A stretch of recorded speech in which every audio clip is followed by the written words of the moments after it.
So I noticed a judge just said that the British people have got to pay something like $3 trillion for reparations for slavery. And that's the same judge that just sealed up that Chagos agreement.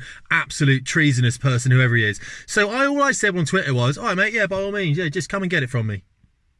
You want that money? Come and get it from me. Come and get it from the English men. Don't just talk big, mate. Come and get it from the English men. Can't guarantee your safety. So I saw then on Instagram someone has said, look, I've just asked AI that if you were evil and you wanted to destroy America, how would you do it? And I thought, well, this is what this judge is trying to do. He's trying to destroy. He's one of many people who are trying to destroy the UK. One of many. So I thought, well, I'll try that. I'll put that into my AI, my ChatGPT. I did, and it's come out with 8 points. And I looked at them and went, you're not going to believe this. It's exactly what's happening to this country. Key strategies for undermining the UK. Look, it even says that. This is in Google. I copied and pasted it into Google documents. We're going to go through them. 8 things. You're not going to believe it. 8 things. The only difference between America and here, it really talks a bit about the monarchy at the end, which, you know, absolutely. Everything it says, I read this and went, bloody hell. Right, the first one. I'll put the things down the bottom there as well. Exploit political instability and division. Well, we know that's happening, don't we then? Stoke regional tensions between Wales, Northern Ireland, Scotland and England, of course. Where is our assembly? I mean, there's the Welsh Assembly, right? There's Scotland's got one as well. Northern Ireland has one, of course. Where's the English one? There isn't one, is there? Oh, Westminster, mate. No, it's not Westminster, is it? Because that's for the UK. So we're kind of unrepresented. The English, the biggest demographic, are completely underrepresented. Fine.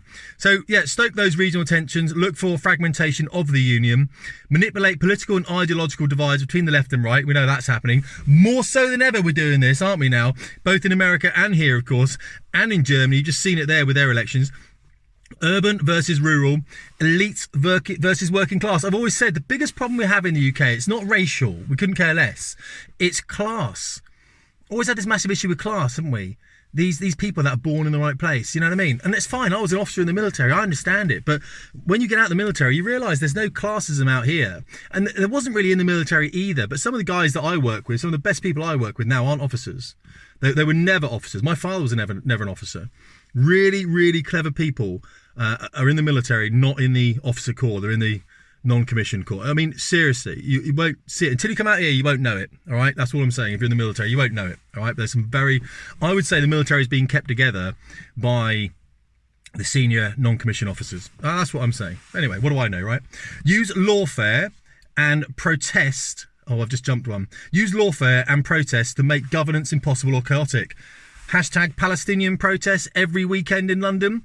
That's what we're doing, isn't it? These are anti-Semitic protests, of course, that are completely sanctioned by the police. They allow them to happen. You look at some of the banners on there. It's like, this is the two-tier policing. I hate to say it, but it is true. It is true. And also, we're going to cover a bit more of that in a minute because we're going to talk about cultural erosion. So the next one then, economic sabotage. Push policies that overburden businesses. High taxes. Look at the business I've got. You know, high taxes, excessive green regulations. The net zero, which is absolutely unachievable. These EVs, these electric vehicles, unachievable. Reduce foreign direct investment by making the UK seem like a political or economic risk. Well, this is the problem, isn't it? Because, of course, what we've done with bringing in this low-class immigration, of course, is we've pushed up the GDP. We can do that, but not the GDP per capita. It makes you and me less well off, but the country as a whole seem more well off, and therefore we can get better investment and that kind of stuff. It's an absolute scam. I've been saying it for years. Right, what's the next one then? So we've got, undermine the strength of the pound sterling, making imports, including energy and food, more expensive. Oh, you wouldn't believe that. Overload the welfare state to make the country financially unstable. I'm trying to get a doctor's appointment from an issue I have from the military to do with flying jets and the way that your neck moves and everything else. I haven't seen a doctor for years. And I remember on here, I said to people, well, it's easy to get a doctor's appointment, isn't it? Like that, but I'm in the country and it's not easy. I've just realised how old people navigate that system. I've worked out how to stop immigration, by the way. It's pretty simple. You make the NHS receptionists in charge of it. You know what I mean? People that want to get visas, put NHS receptionists in charge of it. You're never going to get one, mate. You're never going to get one. Absolutely brilliant. Yeah, I can't get a doctor's appointment. I'll just go and die then, shall I? They've actually got a veteran bit on there as well. We support our veterans. Thought I'd click that. Didn't do anything. Why would it? Why would it? Why would you support veterans? I don't ever use that, by the way. I don't have a veterans card or anything. I don't use it. Right. And then we've got undermine the strength of the pound. Right. Overload the welfare state to make the country financially unstable. Yeah, fine. Undermine NHS, isn't it? What's it, 190 billion now? 190 billion. They get people say, don't they? Well, you know, it's the minorities that work. Well, if the minorities weren't in the country, you wouldn't have to have the minorities work in the NHS to support the NHS so that the minorities could get healthcare. It makes no sense. You know what I mean? Stop importing people. Ridiculous. Undermine energy and infrastructure. This is number 3. Ensure dependency on foreign energy, cutting domestic production of oil and gas. 40% of our energy is brought in from overseas. We're not developing the North Sea anymore, are we? I think it's 20% of our electricity comes in. 90% of our coal comes in from overseas. Ridiculous, mate. Ridiculous. You know what I mean? It really is. Promote reliance on fragile green energy without proper backup. Leading to blackouts, energy crisis, and creates supply chain disruptions in food, medicine, weakening public morale. Number 4, halfway through. Demoralisation of the nation and cultural erosion. This is the biggest one, I think. This is the one that hits me the hardest as an English man. You know what I mean? Remove national pride and identity, making British history seem like only a story of oppression rather than achievement. Hence what that judge is doing about the Chagos, you know, trying to get us to pay reparations. Does he not realise that it was the Royal Navy that stopped that? Does he not? I was a naval officer. Does he not know how many naval personnel died stopping slavery? Obviously he doesn't, because he's an absolute idiot. But that's the truth. We stopped it. I don't understand that. In fact, we bankrupted our country by paying the slave owners to release the slaves. So basically, he's an idiot. We know that, but that doesn't matter. Remember, I think on History Debunked, Simon said, the other channel on YouTube here, like there's only 2, no, his channel.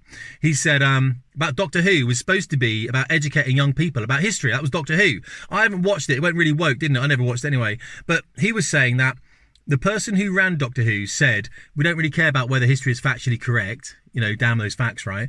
We're gonna make it up, like how history should have been. And they put loads of black people in there, minorities and stuff, when they weren't anywhere, because there were no minorities really in the United Kingdom before 1950. That's just one of those facts. Someone had a go at me the other day. They said, oh, there you go, spouting facts again. What else is there? There's not facts. I suppose it's that feelings, isn't it? Well, the way I feel is... Anyway, so discourage... Oh, this just upsets me, this one. This will upset you as well. If you're a dude watching this, this will upset you. Discourage strong male role models and values like discipline, hard work, and patriotism. Why would you want to discourage that? This is an interesting thing, isn't it? Because I know women are complaining about men who dress up as women. So what's that? The trans women, is it? So a man who's now a woman, or pretending to be a woman, so a trans woman, going into using the women's restroom. Women are complaining about that. Women are more woke than anyone, though. This is the thing. This is the problem with women coming into men's spaces now, because I'm now agitationized, isn't it? Because when women demanded to go into men's golf clubs, men's drinking clubs, all that kind of stuff, when men had to go, right, fine, come in then, fine, come in and play golf with us, whatever. That's brilliant, isn't it? We've got no spaces of our own. Brilliant. Now women are saying, oh, save our spaces. And men are like, sorry, what's that? I'm just having, I'm in my garage. What am I doing? I'm just, you know what I mean? They go, oh, trans people are taking over our spaces. Yeah, sorry about that. Shouldn't have messed around with ours then, should you?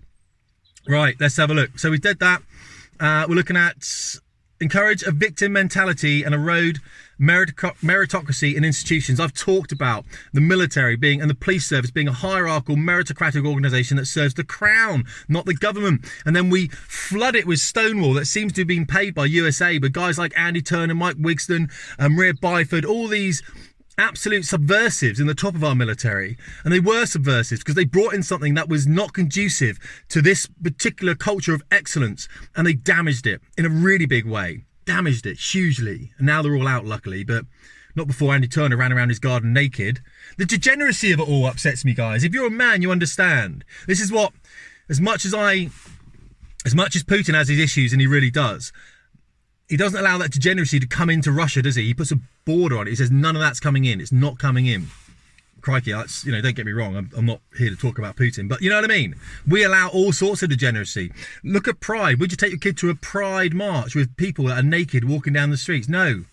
Pride. Why are you proud in something? Why are you proud in something you can't change? I might see a veteran with medals, Kenny Everett style, coming out here, you know what I mean? All done the best possible taste. And this guy's an absolute hero. He has a right to be, or she, to be proud in what they've done, the level of sacrifice they've brought, you know what I mean? One leg hanging off. So, you know, absolute, be proud. I'm proud of them. They're proud. I'm proud. Happy, proud. Running around naked on a bicycle with a rainbow lanyard off you because you were born gay. Why are you proud in that? Where's the pride? You were born that way. There's no pride. You haven't achieved anything. It's one of the 7 deadly sins. I don't understand it. This is the lack of Christianity. We'll come on to that. Right. We'll come on to it because of Christian values and the laws. That's what we're talking about. Lower educational standards so the workforce and leadership become less competent over time. Well, that's the Labour government, isn't it? That's Starmer. That's the Foreign Secretary, David Lammy. I mean, I don't know how. It can't really get any lower. I mean, it can't. I'm not even pretending. Can it be lower than that? The globalists, ignorant. I don't understand it. Anyway, right. Weaken the defence. And number 5, weaken the military defence capabilities. Cut military budgets whilst increasing spending on non-combative roles. Hashtag DEI initiatives. AI's come out with this. And we've just done that. We've just seen 2 people go into the military for DEI getting paid more than the soldiers. What's going on with that? I don't understand. More admirals than ships. You know, we've seen the flying of the pride flag on this. It's to make guys like me not want anything to do with it. A lot of people write to me, I'm not joining the military, mate. Good people. Understandable. That's what we're trying to do. We're trying to weaken the military. Overstretched forces in foreign conflicts whilst neglecting domestic defence. Like Starmer wants to go out, put our very weakened military into Ukraine to protect their borders when he can't even protect ours. He can't protect ours. We're being absolutely infiltrated. It's almost like a replacement, isn't it? But I would never say that on YouTube, would I? You know what I mean? But it feels like it. It does feel like we're being replaced, doesn't it?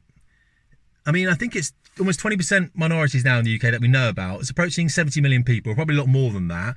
7% Muslim. When it's 10%, as we've seen in other countries, it all kicks off and goes mental, doesn't it? Reduce arms manufacturing and self-sufficiency, making the UK dependent on allies for defence. F-35, Trident, the new rifle for the infantry. It could go on, you know what I mean? Undermine the nuclear deterrent by sowing doubts about its morality and effectiveness, etc., etc. Mass migration, number 6. Mass migration without integration. Remember when Cameron said it's going to be 30 to 50,000? And I think last year it was something like 905,000. That we know about. You know what I mean? That we know about. That we know about. Anyway, creates social unrest, division. We understand that. Overwhelming the public services. Yeah, here we go. I can't get a doctor's appointment, can I? So I'll just go and die then. Promote separatism instead of integration, leading to parallel societies. We're going to get that. We're going to get societies where they are obviously gated, all that kind of stuff. We understand it. Use lawfare, 2-tier policing, and media influence to suppress debate on these issues, making people fearful of speaking out. It goes in number 7 as well. Destabilize law and order. These are the last 2.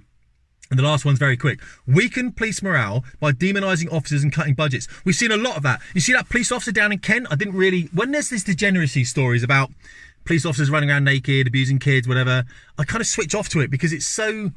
I hate to do it, but it's so, like, horrible to think about. You know what I mean? People that should be protecting us. My father was a police officer. My sister is a police officer. I come from a police family. I'm very supportive of the police. But when I see police infiltrated by these... How do you not undermine a police force by doing that? The Kent police have kept this guy in. I'll try and put something up here for it, you know what I mean? I don't know. I don't know what's going on there. I mean, other police officers must go, thanks, mate. That's us getting beaten up tomorrow, isn't it? Ridiculous. So, encourage soft sentencing policies. We've seen that. Oh, the prisons are full. Making crime rise and undermine public confidence in law enforcement. I support police officers. I speak to police officers. I thank police officers for their work because no one else bloody does, I tell you. Use activist groups, not the ones that go knock on your door, though, when you've said something wrong on the internet. Note to self, please, when you knock on my door, I will let you in. We will drink tea. We'll have a tough conversation. It's going to be pretty much one-sided, and that's not going to be you speaking either. But by all means, come and visit me because I like the police. I like the police. They visited me, before. Don't worry about it. Use activist groups to push defunding the police, deprioritising serious crime. And the last one, disrupt the monarchy. National symbols. I saw they tore a flag apart at that Palestinian march they've been doing every weekend. Anti-Semitism, sanctioned by our government, allowed by our police force in our national capital city. How on earth do we allow that? Push for the UK to become a republic, destroy confidence in key institutions like Parliament, House of Lords, Judiciary, police. Ridiculous. Ridiculous. Ridiculous. Absolutely ridiculous. 15 minutes. I haven't got an answer, but you know what I do say. You know what I do say, guys? It starts with yourself. You know that, right? I don't want to be in my gym. I'm in a lot of pain right now from this thing I've got. And I haven't been in my gym today, and I hate the fact. It's not going to make me thin. It's going to make me calmer. It's going to make me a better person. That's why I go to my gym. All right? I try and eat healthy, try and sleep better. Because the only thing that's going to stop this is people standing up. Homeland's not going to stop this with their 1,000 members. Nor's Reform, nor is Labour, and most definitely Conservatives. Don't give them another chance. There is no hope. The only hope there is you, and the only hope there is me. Being good people, building local communities, not allowing the government to interfere. And how we do that, yeah, that's open for debate. I appreciate it, guys. Let me know what you think. All right, I'll get some more content out for you soon. All right, Tim Davies, Fast Ship Performance.